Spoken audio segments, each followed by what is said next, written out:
Hello guys! For today's video, I'm going to conduct a logic and critical thinking. And my special guest for today is my mother! Hello mother! For today's video, I'm going to ask some simple questions for you. And all you have to do is to answer it simply. Kaya Okay, my first question is, unsaon nimo pagkabalo nga tinuod ka? Ako kay balo ko nga tinuod ko. Kay napil na ko nga ako daghan akong naagian sa akong kinabuhi nga mga pagsuway, kasakit o kalipay.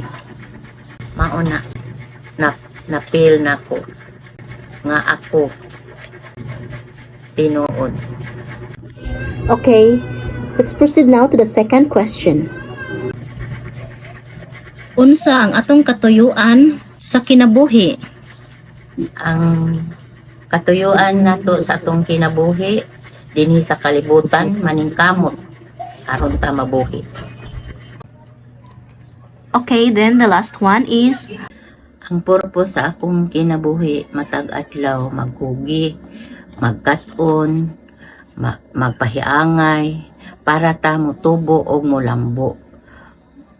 Kay para sa atong kalipay, kahimsog, kataas og kinabuhi, maunay dako natong ganti.